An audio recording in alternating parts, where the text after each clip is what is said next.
అందుకనే ఏ రాష్ట్ర ప్రభుత్వమైనా కూడా తమ వంతు బాధ్యతగా తీసుకొని ఇవన్నీ నడుపుతారు. స్కూళ్ళు కానీ, హాస్పిటళ్ళు కానీ, పబ్లిక్ ట్రాన్స్పోర్ట్లో ఉన్న ఆర్టీసీ బస్సులు కానీ, లా అండ్ ఆర్డర్ను పరిరక్షించే పోలీస్ వ్యవస్థ కానీ, అన్నీ ప్రైవేటైజేషన్ చేసుకుంటూ పోతా ఉన్నాము అని అంటే అసలు ఇంకా ప్రైవేట్ ఎక్స్ప్లాయిటేషన్కు చెక్ అనేది ఎక్కడా ఉండదు. పేదవాడికి, మధ్యతరగతి ప్రజలకు సేవలు అనేటివి ఎక్కడ అందుబాటులో ఉండవు. అందరూ కూడా ప్రైవేట్ ఎక్స్ప్లాయిటేషన్కు లోనై సేవలు పొందాలి అని అంటే ఆస్తులు అమ్ముకోవాల్సిన పరిస్థితి లేకపోతాయి.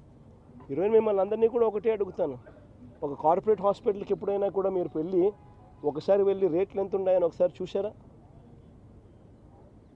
ఒక ఇన్పేషెంట్ కింద నువ్వు చేరాలి అని అంటే జనరల్ వార్డులో చేరాలన్నా 5,000 రూపాయలు మినిమం, ఎంత చెత్త హాస్పిటల్ అయినా కానీ 5,000 రూపాయలు మినిమం ఛార్జ్ చేస్తుంది.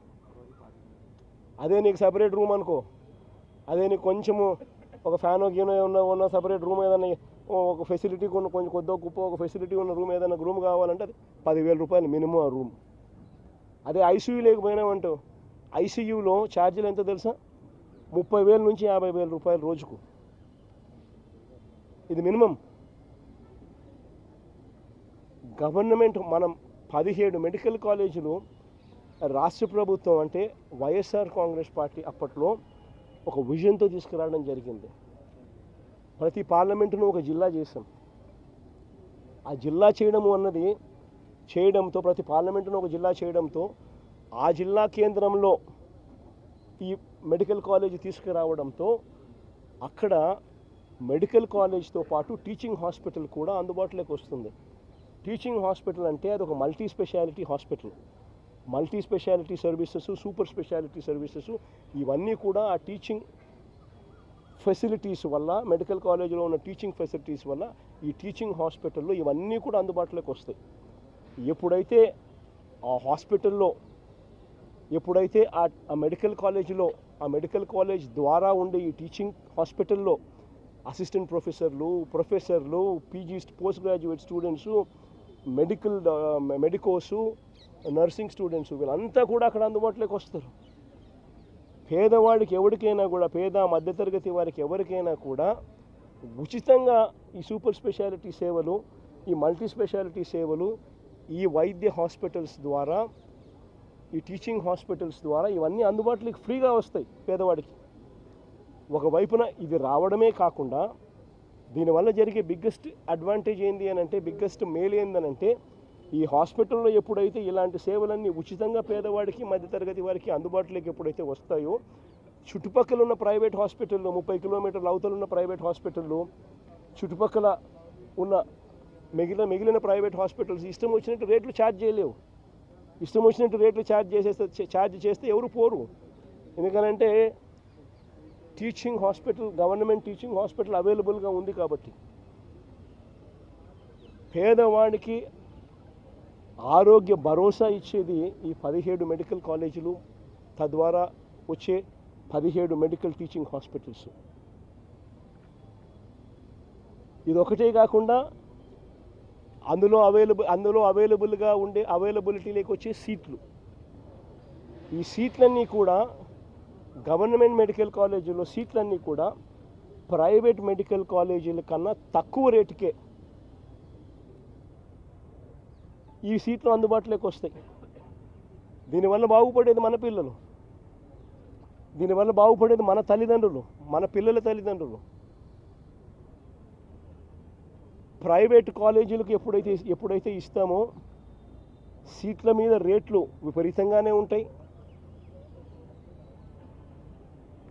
ప్రైవేట్ మెడికల్ కాలేజీలు ఎప్పుడైతే వస్తాయో ప్రైవేట్ టీచింగ్ హాస్పిటల్స్ కూడా ప్రైవేట్ అయిపోతాయి. ఇంక అందరూ ప్రైవేట్ అయినప్పుడు ఇంకా కాంపిటీషన్ ఎక్కడుంది? అంతా ప్రైవేట్ ఎక్స్ప్లాయిటేషనే. మేము ఇంత ఛార్జ్ చేస్తాము, 4 లక్షలు, నువ్వు 5 లక్షలు ఛార్జ్ చేసి సరిపోతుంది, అందరం కలిసి పంచుకుందామనే లెవెల్లోకి అందరూ తయారవుతారు. ఇది జరగబోయేది. దీన్ని చెక్కు పెట్టడం కోసం వైఎస్ఆర్ కాంగ్రెస్ పార్టీ ఉద్యమ బాట చేపట్టింది. చంద్రబాబు నాయుడు స్కాముల విషయంలో 4 అడుగులు ఎక్కువ వేసేస్తూ ఉన్నాడు. స్కాములు చేయని ఏరియాస్లో కూడా స్కాములు చేస్తూ ఉన్నాడు, చేయకూడని ఏరియాస్లో కూడా. ప్రైవేట్ మెడికల్ కాలేజీని గవర్నమెంట్ మెడికల్ కాలేజీని ప్రైవేట్కి ఇస్తాడు. ప్రైవేట్కి ఇవ్వడమే ఒక స్కామ్ అయితే, భూమి గవర్నమెంట్ది, మెడికల్ కాలేజ్ కన్స్ట్రక్షన్ గవర్నమెంట్ది, దాంట్లో పనిచేసే వాళ్ళు గవర్నమెంట్ వాళ్ళు, జీతాలు ఇచ్చేది గవర్నమెంటే, కానీ కాలేజీలు మాత్రం ప్రైవేట్ వాళ్ళంట. ఒక్కొక్క గవర్నమెంట్ మెడికల్ కాలేజీలో జీతాలు ఎంతో తెలుసా? ఒక 550 బెడ్ 600 బెడ్ హాస్పిటల్ నడపాలి అని అంటే మెడికల్ కాలేజీలో జీతాలు అయ్యేది, మీరు ఏఐలోకి వెళ్ళి గూగుల్ సెర్చ్ నొక్కండి, ఆ జెమినైని అడిగినా, ఏఐలో పర్ప్లెక్సిటీని అడిగినా, చాట్ జీపీటీని అడిగినా కానీ చెప్తుంది. మా వాళ్ళని చెక్ చేయమని చెప్పిన, చెక్ చేయమంటే 5 నుంచి 6 కోట్ల రూపాయలు మినిమం అవుతుంది నెలకు అని, అంటే 60 కోట్ల రూపాయలు సంవత్సరానికి ఒక్కొక్క మెడికల్ కాలేజ్ మీద జీతాల మీద అయ్యే ఖర్చు. అంటే 2 ఏళ్ళకి కలిపితే 120 కోట్లు. అంటే 120 కోట్ల రూపాయలు చంద్రబాబు నాయుడు వాళ్ళకి ఇస్తున్నాడు.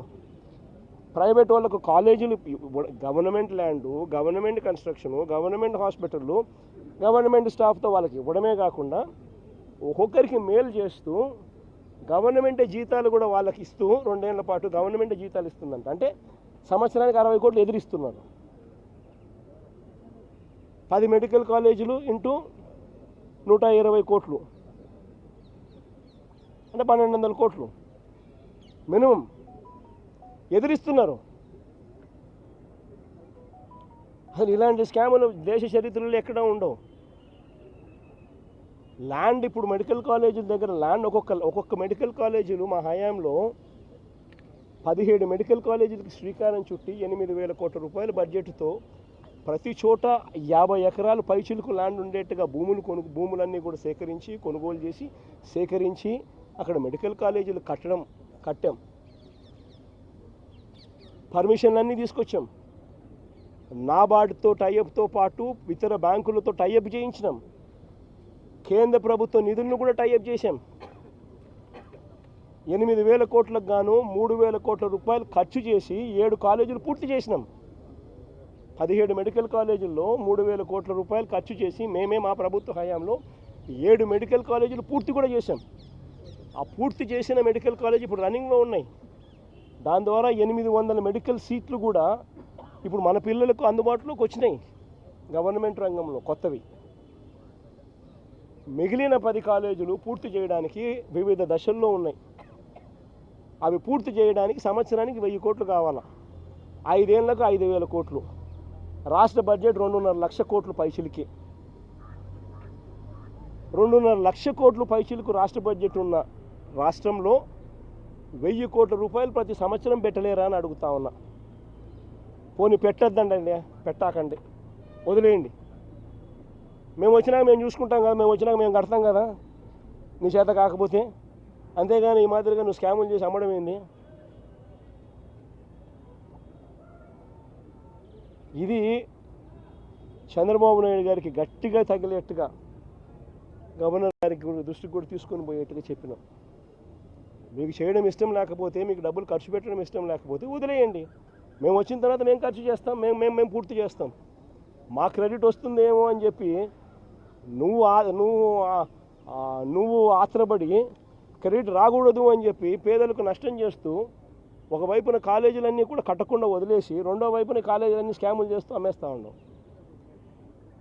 రేపు పొద్దున ఈ కాలేజీలు, ఈ 17 మెడికల్ కాలేజీలు భవిష్యత్ కాలంలో ఈ 17 మెడికల్ కాలేజీలే 1,00,000 కోట్లు పైసలు కాస్ట్ అవుతుంది. కొన్ని కోట్ల మందికి ఉచిత వైద్యం ఇస్తూ వెలకట్టలేని సేవలు అందిస్తూ కొన్ని కోట్ల జీవితాలలో ఇవి వెలుగులు